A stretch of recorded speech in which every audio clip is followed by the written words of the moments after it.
మీకు అందరికీ ప్రత్యేకంగా చెప్పాల్సిన అవసరం ఉందా? నిన్న అధిష్టానం తీసుకున్న నిర్ణయం రాజకీయ కుట్రలో భాగంగానే ఆ నిర్ణయం బయటకు వచ్చింది. నా పైన కొందరు పనిగట్టుకొని అధిష్టానానికి ఫిర్యాదులు చేస్తూ పోతూ వచ్చినారు. 2024 ఎలక్షన్ ముందు కూడా ఫ్లెక్సీల విషయంలో మీకు అందరికీ మీరందరూ కూడా చాలా పాతోళ్ళు ఈ వృత్తిలో. మీ వృత్తిలో నేను రాజకీయ జీవితం మొదలుపెట్టినప్పటి నుంచి కూడా మా నాన్నగారి పేరు మీద ట్రస్ట్ ఉంది. ఆ ట్రస్ట్ తరఫున సంఘంలో ఏ రకంగా ఉండాలనే ఒక కొటేషన్స్ అప్పుడప్పుడు వేస్తూ ఉంటాం. అది ట్రస్ట్ చేసే పని, డాక్టర్ సాయిప్రసాద్ మెమోరియల్ ట్రస్ట్ చేసే పని. ఎందుకంటే మా ఫాదర్ ప్రొఫెసర్ కాబట్టి, ఆయన సమాజం బాగుండాలనే ఆలోచనతో ఉన్న వ్యక్తి కాబట్టి ఆయనను స్ఫూర్తిగా తీసుకొని నేను ఈ ట్రస్ట్ స్థాపించడం జరిగింది. అందులో భాగంగానే ఆ రోజు కూడా మేము ఫ్లెక్సీలు వేస్తే దానిపైన కూడా రాద్ధాంతం చేసి ఆ రోజే నన్ను పార్టీ నుంచి సస్పెండ్ చేయించాలనేసి ఆ రోజు కూడా కుట్రలు పన్నినారు. ఆ రోజు వాళ్ళు సఫలీకృతం కాలేకపోయినారు. మరి ఈ మధ్య రామత్పూర్లో పార్టీకి సంబంధించిన జెండా ఎప్పుడు అది 2016లోనో 2017లోనో నేను గడప గడప వైఎస్ఆర్ చేస్తున్నప్పుడు నేను నా సొంత నిధులతో రాష్ట్రంలో ఏ నియోజకవర్గంలో కూడా గడప గడప వైఎస్ఆర్లో జెండా ఆవిష్కరణలు పెట్టుకున్న వాళ్ళు చాలా తక్కువ మంది ఉండొచ్చు. ఆ ఆలోచన పూర్తి నా వ్యక్తిగతమైనటువంటి ఆలోచన, నా సొంత డబ్బులతో చేసినటువంటి కార్యక్రమం అది. దాని తర్వాత 19లో పార్టీ అధిష్టానం వేరే వ్యక్తికి టికెట్ ఇచ్చింది. అది ఆ జెండా కూడా ప్రభుత్వ స్థలంలో ఉంది. ఆ ఫోన్ విలువ 1000 రూపాయలు కాదు. 19లో వచ్చినటువంటి ఇన్ఛార్జిగా వచ్చినటువంటి మహమ్మద్ ఇక్బాల్ జెండా ఎగరేయలేదు.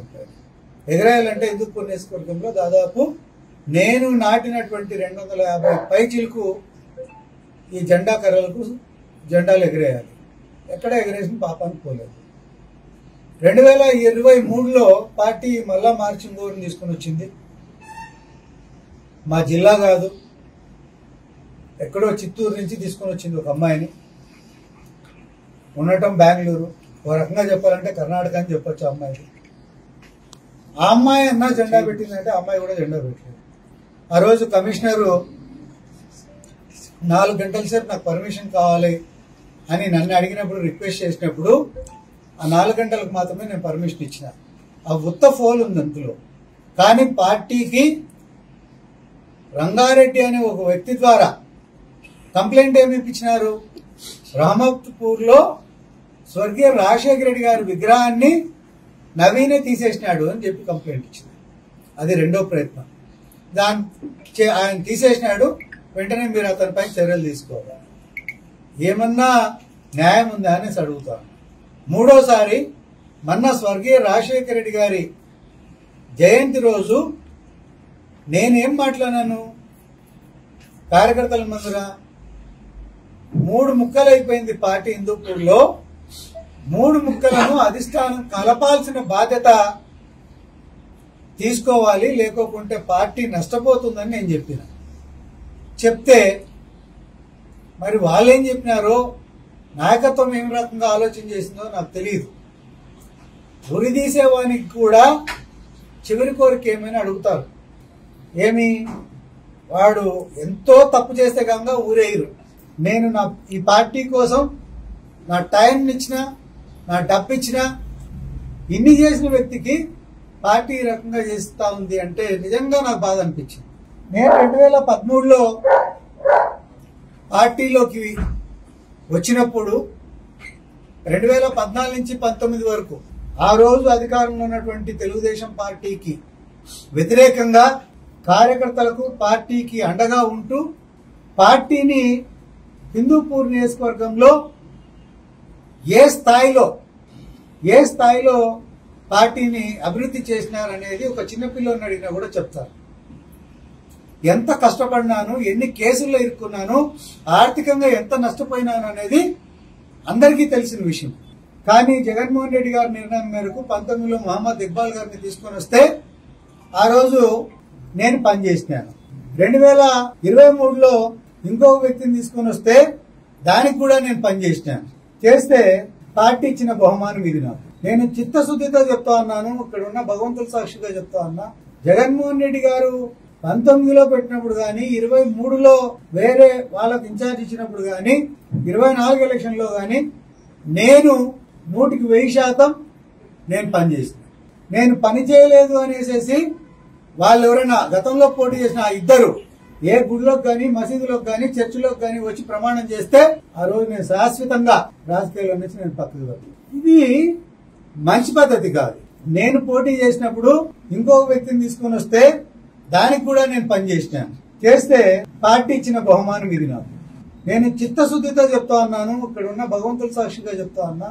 జగన్మోహన్ రెడ్డి గారు 19లో పెట్టినప్పుడు గాని, 23లో వేరే వాళ్ళకి ఇన్ఛార్జ్ ఇచ్చినప్పుడు గాని, 24 ఎలక్షన్ లో గాని నేను 100% నేను పనిచేసిన. నేను పని చేయలేదు అనేసి వాళ్ళు ఎవరైనా గతంలో పోటీ చేసిన ఆ ఇద్దరు ఏ గుడిలోకి గాని, మసీదులోకి గాని, చర్చిలోకి గాని వచ్చి ప్రమాణం చేస్తే ఆ రోజు నేను శాశ్వతంగా రాజకీయాల్లో నుంచి నేను పక్కకు వెళ్తాను. ఇది మంచి పద్ధతి కాదు. నేను పోటీ చేసినప్పుడు నాకు ఆ రోజు బాలకృష్ణ గారికి 15,000 ఓట్లు మాత్రమే తేడా.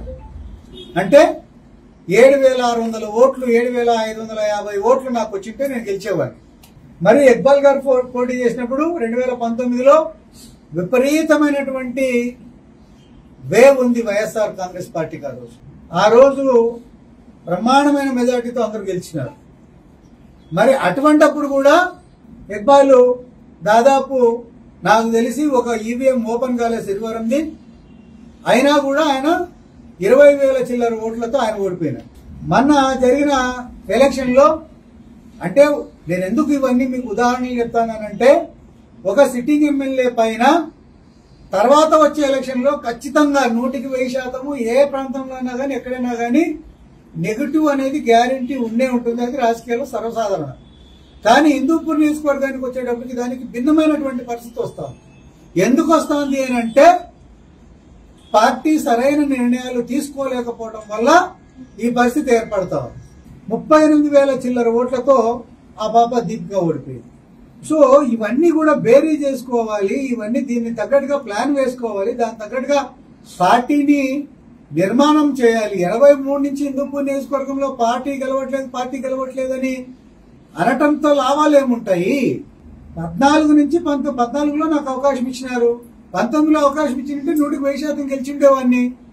మరి పార్టీలు తప్పులు చేసి నా పైన అబండాలు వేసి నన్ను టార్గెట్ చేయడం ఇదే నాకు అసలు అర్థం కానటువంటి విషయంగా కనిపిస్తా ఉంది. నాకు నిన్న వాళ్ళు నన్ను సస్పెండ్ చేయటంలో వాళ్ళు చాలా కుట్రతో ఫస్ట్ నుంచి, వాళ్ళు డే 1 నుంచి కూడా, వాళ్ళు ఇక్కడికి వచ్చినప్పటి నుంచి కూడా ఒక కుట్రతోనే ముందుకెళ్తున్నారు. 29లో 100% నవీనం టికెట్ వస్తుంది, దాన్ని ఇప్పటి నుంచే మనం కొట్టాలి, ఇబ్బంది పెట్టాలి, ఒకసారి కొట్టేసేస్తే పంచాయతీ పోతుంది అనే ఆలోచనతో వాళ్ళు ఈ కుట్రతోనే పనిచేసినారు. దానికి కొంతమంది తోడైనారు పెద్దోళ్ళు, వాళ్ళ పేర్లు నేను చెప్పదలుచుకోలేదు. నేను ఒకటే మీకు అందరికీ నేను చెప్తా ఉన్నా, నా బలమైంది హిందూపూర్ నియోజకవర్గంలో అనేది అందరికీ తెలిసింది. నేను దాన్ని ప్రత్యేకంగా చెప్పదలుచుకోలేదు. అయినా కూడా ఈ రకంగా జరుగుతుంది అంటే ఇంకేం చెప్పాలో నాకు తెలియట్లే. తర్వాత కార్యకర్తకు కష్టం వస్తే హిందూపూర్ నియోజకవర్గంలో నిలబడే నాయకుడు ఎవరు ఉన్నారు అనేది కూడా చాలా స్పష్టమైనటువంటి విషయం. నవీన్ నిశ్చల్ తప్ప వేరే వాళ్ళు నిలబడరు అనేది అందరికీ తెలిసిన విషయం. నేను ముందుకు కూడా ఒకటే చెప్తాను, ఈరోజు పార్టీ నిర్ణయం తీసుకుంది. నేను ఈ రోజు కాకపోతే రేపు పార్టీ నిజానిజాలు తెలుసుకుంటుంది. 3 నెలలకో 6 నెలలకో ఎవరైతే ఈ రోజు సంకలు గుద్దుకోవచ్చు, రేపు కూడా గుద్దుకోవచ్చు. లోకల్ బాడీ ఎలక్షన్స్ టైంకు ఇన్ని రోజులు ఏం చెప్తా ఉన్నారు, ఎందుకు మీరు పార్టీ కార్యక్రమాలు చేయట్లేదు అనేసి అధిష్టానం అడిగినప్పుడంతా నవీన్ నిశ్చల్ మాకు ఇబ్బంది పెడుతున్నారు, నవీన్ నిశ్చల్ వల్ల మేము ఏ కార్యక్రమం చేయట్లేదు. సో ఈ రోజు పార్టీ అధిష్టానానికి కూడా ఈ రకంగా చేయడం నాకు ఒక రకంగా మంచిదే అనిపించింది. ఎందుకంటే వాళ్ళ సత్తా తెలుసుకోవడానికి పార్టీకి ఈ రోజు క్లియర్ పిక్చర్, క్లియర్ బోర్డు కనిపిస్తారు. రేపు పొద్దున్నే వాళ్ళు పార్టీ కార్యక్రమాల్లో 100% ఫెయిల్ అవుతారు, ఫెయిల్ అయినప్పుడు నా బలం ఏంది అనేది, నా అవసరం ఏంది అనేది పార్టీకి ఆ రోజు గుర్తుకొస్తుంది. నేను ఇంతకు ముందే చెప్పిన, పార్టీ నన్ను సస్పెండ్ చేయడం వల్ల నాకు వచ్చిన నష్టం ఏం లేదు. నాకు ఇది ఒక రకంగా రాజకీయంగా గతంలో కూడా మీకు అందరికి గుర్తుండే ఉంటుంది, చాలా మంది సీనియర్లకు. కాంగ్రెస్ పార్టీ గతంలో కూడా నన్ను పార్టీని సస్పెండ్ చేసింది. ఏమైంది? 2009లో నన్ను సస్పెండ్ చేసింది పార్టీ, 2014లో నేను పోటీ చేసిన. ఇప్పుడు పార్టీ మళ్ళీ 25లో నన్ను సస్పెండ్ చేసింది, 29లో నేను పోటీ చేస్తాను. ఇదే జరుగుతుంది. సో నాకు వచ్చిన ఇబ్బంది ఏం లేదు. 2013లో నేను పార్టీలోకి రాకముందు వైఎస్ఆర్ కాంగ్రెస్ పార్టీ పరిస్థితి ఏమి అనేది మీరందరూ కూడా ఆలోచించండి. నేను పార్టీలోకి వచ్చిన తర్వాత వైఎస్ఆర్ పార్టీ పరిస్థితి ఎట్లా వచ్చింది, ఎంత బలం పెరిగింది అనేది కూడా మీరు అందరూ కూడా ఆలోచన చేస్తే మీకే నిజాలు అర్థమవుతాయి.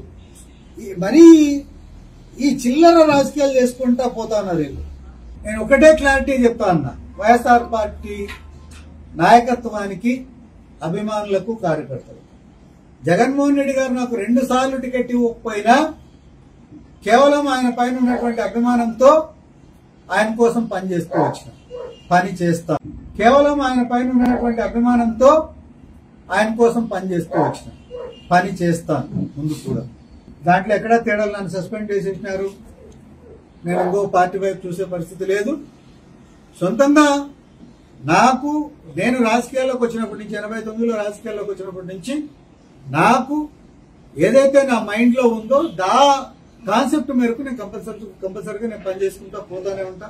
నాకు పేద ప్రజానీకానికి ఏదో నాకు భగవంతుడు ఇచ్చిన శక్తి మేరకు నేను వాళ్ళకి తోడ్పాటు ఉంటా. దాంతో పాటు మరీ ముఖ్యంగా కార్యకర్తలకు ఈ సందర్భంగా చెప్పేది ఏంటంటే, ఎవరు కూడా డిలా పడాల్సిన అవసరం లేదు. డిలా పడద్దండి. నవీన్ నిశ్చల్ బతుకున్నంత వరకు వైఎస్ఆర్ పార్టీ కార్యకర్తకు గాని, నా మనుషులు జోలుకు గాని ఎవరైనా వస్తే వాళ్ళని ఏం చేయాలనేది నాకు బాగా తెలుసు. 100కి 100% చేస్తా. నా వాళ్ళ కోసం నిలబడతా, నా వాళ్ళ కోసం ఉంటా, నా వాళ్ళ ప్రతి ఒక్క పనిలోనూ, ప్రతి ఒక్క కష్టంలోనూ వాళ్ళకు తోడుగా ఉంటా. రాజకీయంగా వాళ్ళని ఎదగనిస్తూ నేను ఎదుగుతా. కాబట్టి పార్టీ ఇప్పటికైనా కూడా ఆలోచన చేసి, ఎవరైతే కుట్రలతో హిందూపూర్ కంకణం కట్టుకున్నారు, హిందూపూర్ వైఎస్ఆర్ పార్టీని నాశనం చేయాలని కంకణం కట్టుకున్నారు, ఆ ఉచ్చులో పడద్దండి అనేసి అధిష్టానాన్ని నేను కోరుతా ఉన్నా. వాళ్ళ ఉచ్చులో పడి పార్టీని ఇక్కడ నాశనం కావడానికి వాళ్ళు చేస్తున్న ప్రయత్నానికి మీరు మద్దతు తెలియజేద్దండి అనేసి నేను కోరుతాను.